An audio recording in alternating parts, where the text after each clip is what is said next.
My wife said I couldn't afford her lifestyle. Then my name appeared on the Forbes Billionaires list. Welcome back everyone. Before we dive in, make sure you drop your thoughts and the lessons you took from this story in the comments. And don't forget to like and subscribe. Let's get into it. The handbag cost $11,000. Marcus Thompson knew this because the receipt had come through on the joint credit card notification. The card they kept for household expenses, the one Elena had apparently decided also covered personal luxury acquisitions without prior discussion. He'd seen the notification at his desk, in the middle of a call with a partner in Singapore, and he'd looked at the number and then continued his call, because the call was important and the number, though significant, was not the kind of number that changed his life. What changed his life, that evening, was the dinner party. Elena's friend Justine hosted quarterly gatherings that occupied the specific social register of Atlanta's upper middle class, the people with the right zip codes and the right vehicles and the right vocabulary for discussing the right restaurants, assembled in someone's well-decorated home to perform the particular theater of people who measure their worth by what they own and whose they know. Marcus attended these events with the patient, undemonstrative tolerance of a man who understood that his wife's social life required occasional sacrifice of his Thursday evenings and who had decided, over the years, that the sacrifice was the price of a particular kind of peace. He'd been at the edge of the kitchen counter, holding a glass of bourbon he wasn't drinking, when Elena had said it. She'd been in the cluster near the fireplace. Justine and Brittany and Camille, the inner orbit, the women whose opinions organized Elena's self-presentation in ways Marcus had long since mapped and accepted as permanent, and they'd been discussing vacation properties, which was the specific topic that Justine's group returned to with the regularity of a seasonal migration. Someone had mentioned the property in Tuscany. Someone else had mentioned the house in Turks and Caicos that Brittany's husband had bought for their anniversary. Elena had made a sound. Not quite a laugh, not quite a sigh, but the specific, social sound of a woman performing a feeling for her audience, and said, "Some of us are still working on getting our husbands to understand what a real lifestyle looks like." Marcus means well, but his idea of a treat is upgrading our airline seats to premium economy. The laughter from the group had been immediate and warm. The laughter of people who had been given permission to receive something they'd been thinking privately. Marcus had heard every word. He'd set his bourbon on the counter and looked at the kitchen's ceiling for a moment, a practice he'd developed over years of moments like this one, a brief, upward pause that allowed the initial response to complete its transit without becoming visible, and then he'd looked back at the party and continued the evening with the same quiet, unperturbed presence he'd maintained for 8 years of marriage. At home, at 12:47 in the morning, he'd opened his secure laptop and reviewed the quarterly summary that his portfolio management team had sent that afternoon. He'd looked at the number for a moment. Then he'd called Vivian Hayes. He should explain the number. The number, the one on the quarterly summary, the one that represented the current market valuation of Marcus Thompson's holdings across the portfolio that Vivian had helped him structure over the previous 11 years, was large enough that describing it required the kind of precision that made the descriptor feel inadequate. It was the kind of number that, when it appeared in financial publications, came attached to words like billionaire and required the writer to specify whether they were referring to net worth or liquid assets and whether certain valuations had been independently verified. Marcus Thompson had been, by the most conservative calculation Vivian would accept, worth more than $2 billion for the previous 14 months. He had not told Elena. He had not told Elena the true extent of his wealth for the same reason he'd not told her for the 11 years he'd been building it, because he'd been watching, over 8 years of marriage, who Elena was in the context of her understanding of his resources, and what he'd watched had told him everything he needed to know about who she would be if the context changed. The handbags and the vacation arguments and the dinner party performances were the behavior of a woman who believed she was married to a man of comfortable but not exceptional means. Marcus could not imagine, without significant concern, what the behavior would be if Elena understood she was married to someone whose name would appear on a list published annually by one of the world's most read financial magazines, alongside a 10-digit number. He'd chosen to find out. The seed had been planted 12 years ago, the year before he met Elena, when his first company, a logistics software firm he'd built in 3 years and sold in the 4th, had produced a return that he'd handed to Vivian with the instruction, "Make it grow without anyone knowing it's growing." Vivian had understood, with the precise, incisive intelligence that made her exceptional at her work, exactly what the instruction meant and why it mattered, and she'd spent the subsequent 11 years making it grow in exactly the way Marcus had specified, quietly, through structures that were technically impeccable and publicly invisible, through investments in companies he believed in that were managed through holding entities whose connection to his name required significant investigation to trace. The second company had been built during the marriage. In the evenings, in his home office, in the calls Elena sometimes appeared at the doorway to indicate were running too long. It had been seeded with capital from the first exit, advised by Vivian's extended network, and had grown into the largest single asset in the portfolio. Elena had known about it the way she knew about the consulting work he did, vaguely, sufficiently, with the mild interest of someone who cares about the income a thing produces rather than the thing itself. She did not know what it was worth. She did not know what any of it was worth. She knew about the house, which was comfortable rather than extravagant, his choice, not a budget constraint. She knew about the cars, which were reliable rather than status communicating, his preference, not his ceiling. She knew about the premium economy airline seats, which she had apparently discussed with the women by Justine's fireplace, and which Marcus flew in not because he couldn't afford business class but because he found the upgrade insufficient in comfort to justify the difference and had decided, years ago, that performing wealth for its own sake was not something he was interested in doing. He'd been building a life that fit him. Elena had been auditioning for a different life entirely. The Forbes call had come from a fact-checker 3 weeks before the list was published. Marcus had taken it in his car, in a parking garage, because he'd learned that certain calls were best received in spaces that required no performance for anyone. He'd confirmed what they asked and ended the call and sat in the parking garage. He'd thought about the dinner party, about the sound Elena had made, about premium economy, delivered to Justine's fireplace with the affectionate contempt of a woman performing exasperation at a man she'd decided was not quite enough. He'd called Vivian. The Forbes list publishes in 3 weeks, he said. I know, Vivian said. I received the fact-checker call yesterday. I confirmed what was appropriate. They're leading with the technology portfolio, Marcus said. The valuation they're using is conservative, but it's accurate enough. How do you feel? Vivian asked. He thought about this honestly, which was how he thought about everything. Ready, he said. I've been patient for a long time. What do you want to happen when it publishes? I want Elena to see it before I say anything, Marcus said. I want her to have the experience of finding it herself. And then I want to have an honest conversation with her, for possibly the first time in our marriage, about what the truth looks like. Vivian was quiet for a moment. And after the conversation, you know what comes after the conversation, Marcus said. I think you've known longer than I have. 3 months ago, Vivian confirmed. I've had the filing ready for 3 months. Good, Marcus said. Let's be ready when it's time. The Forbes Billionaires list published on a Tuesday. Marcus knew the exact time it went live because he had a notification set. Not with anxiety, not with the anticipatory excitement of someone waiting for validation, but with the same practical attention he gave to any significant scheduled event. He was at his desk when the notification arrived. He confirmed the article was live and accurately reflected what the fact-checker had verified, and then he went back to the meeting he'd been in. He did not contact Elena. He did not post about it, share it, or draw attention to it through any of the mechanisms available to people who want to draw attention to things. He simply knew that it existed and would find its way to the people for whom it was relevant, because information of that kind travels in the specific social channels Elena inhabited with the velocity of something that requires no amplification. He estimated she'd see it by noon. He was wrong by 47 minutes. She called at 11:13. He let it ring. She called again at 11:22. He let that one ring too. The third call, at 11:41, he answered, because 3 calls in 30 minutes from a woman who had not called him spontaneously during the day in approximately 4 months was information about the quality of what had arrived.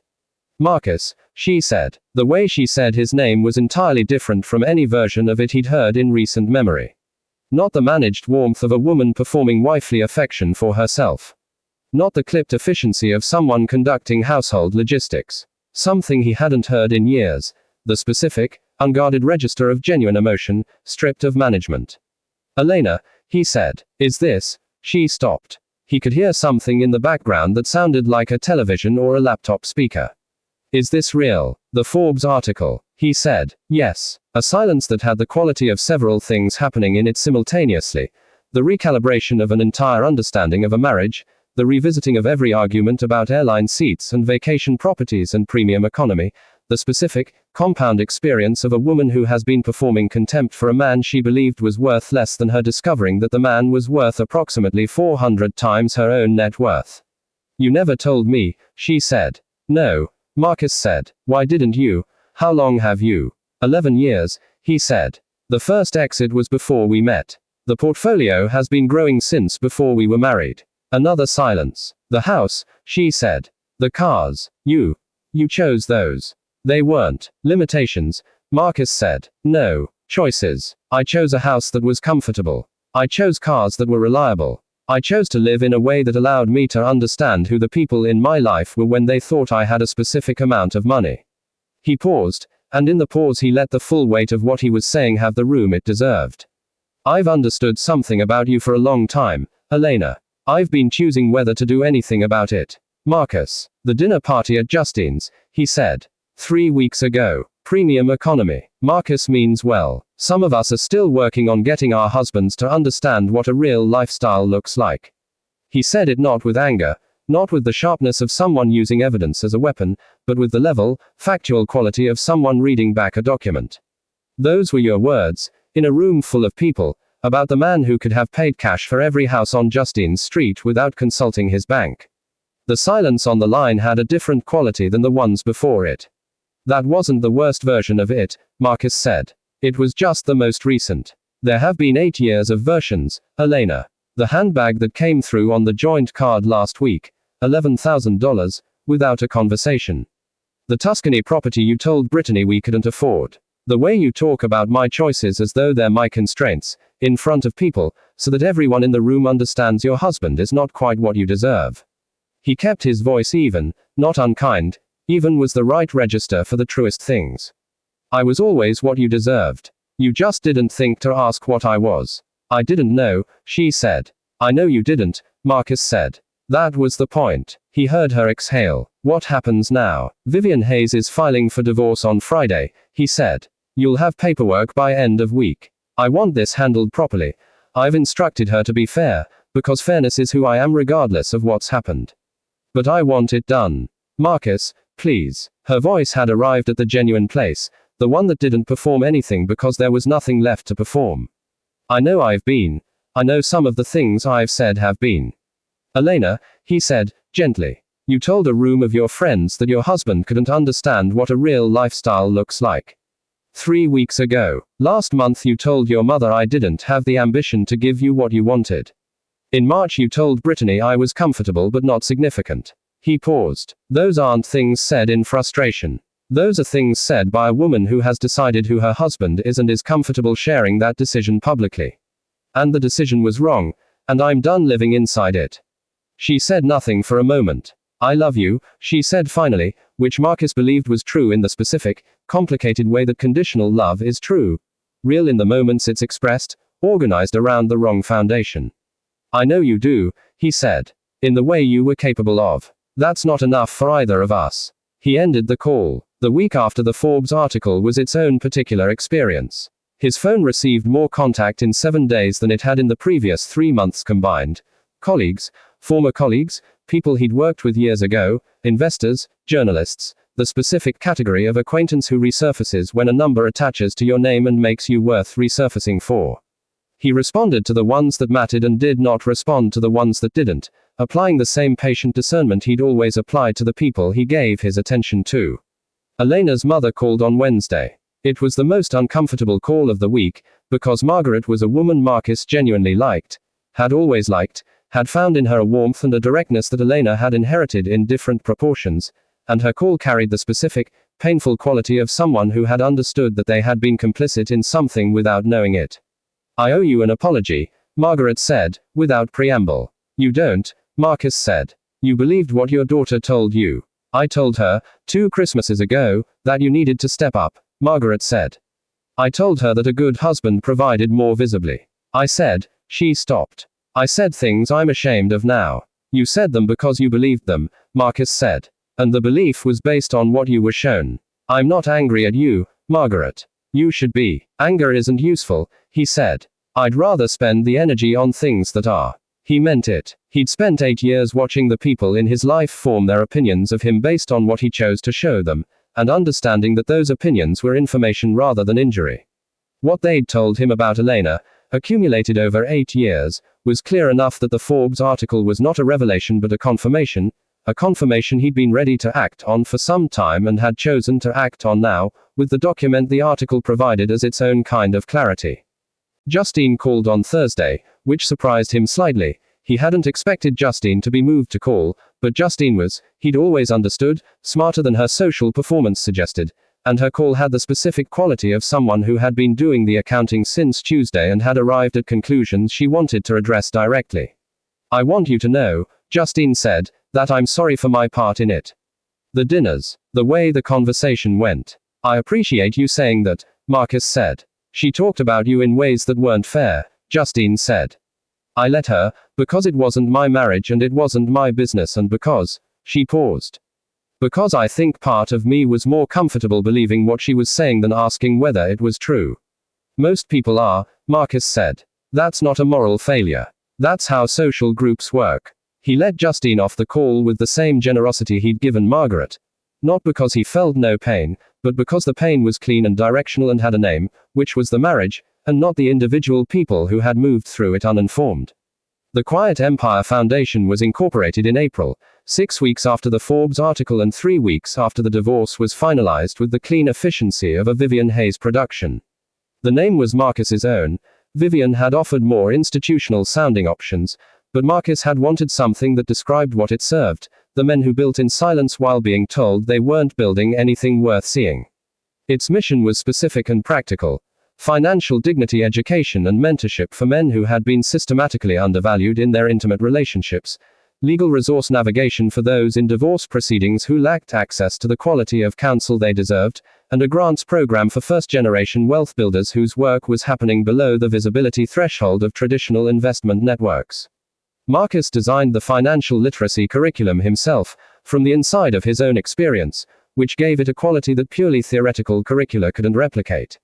He knew what it was to have resources that others couldn't see, to make choices that looked like limitations to people who assumed the choices were constraints, to build something real in the time and space that life made available while the people closest to you formed opinions based on incomplete information. He taught the first session himself, to 22 men in a rented conference room on a Saturday morning, and he told them the true story, the dinner party, the premium economy, the $11,000 notification, the Forbes article, the call at 11:13. He told them, the people who decide your worth based on what you display are telling you something essential about their own value system, and that information is valuable regardless of what you do with it. He told them, you do not owe anyone a performance of your wealth or your ambition or your potential. You owe yourself an honest accounting of what you have and what you're building, and you owe the people in your life the opportunity to know you fully, and if they have already decided who you are before that opportunity is offered, you have information about them.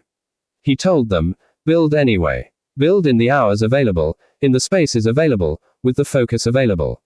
The building is not for the people who are watching. The building is for the life that comes after the watching stops mattering.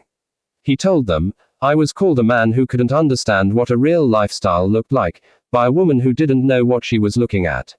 The clarity of that, of being seen so incorrectly by someone who believed they saw you completely, is painful and also useful. It tells you what the relationship was built on. Build the next one on something more honest. The 22 men in the conference room received this with the focused, personal attention of people who recognized what they were hearing from the inside of their own experience. On a Thursday morning in May, Marcus Thompson sat in the office he'd occupied for 6 years, the one he'd chosen for its east-facing windows rather than its square footage, the one that held the good desk and the framed photograph of his parents from their 35th anniversary, the one where he'd taken the Forbes fact-checker call and the Singapore partner call and the 412 other calls that had built the life the quarterly summary described, and he drank his coffee with the specific, grounded peace of a man who has told the truth about his own life and is living the consequences of the truth rather than the consequences of the managed version. His phone showed a message from Vivian. Divorce decree final and sealed. All assets confirmed. You're completely free, Marcus. He read it twice. Not because he needed to read it twice, but because some things deserved the respect of 2 readings. He put the phone on the desk. He looked out the east-facing windows at Atlanta doing its May business in the spring morning light, the city he'd been born in and built in and never needed to leave to find what he was building, and he thought about 11 years of patient work and 8 years of patient watching and the dinner party 3 weeks before a Forbes article and the way his name had looked in print on a Tuesday morning in April. He thought about premium economy, delivered to a fireplace with the affectionate contempt of a woman performing exasperation. He thought about what he'd built in the time between that contempt and the morning he was sitting in. He finished his coffee. He opened his laptop. He had a foundation board meeting at 10 and a portfolio review at 2 and a mentorship call at 4 with one of the first cohort of Quiet Empire grantees, a man in Memphis building a logistics platform that Marcus had looked at twice and believed in completely, the specific, clear belief of someone who recognized in another person's work the same quality of conviction that had organized his own. He had, in other words, a full day. A full day, in a life that was genuinely and completely and irrevocably his own.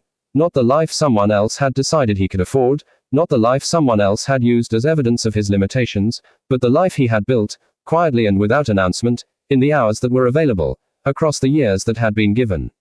Marcus Thompson picked up his phone and called the Memphis grantee. He was ready to work. And the work, as it always had been and always would be, was the truest thing about him. I hope you enjoyed watching this story as much as I enjoyed creating it. If it moved you, like, share, and comment on the lessons you took from it. Let me know where you're watching from, and I'll see you in the next video.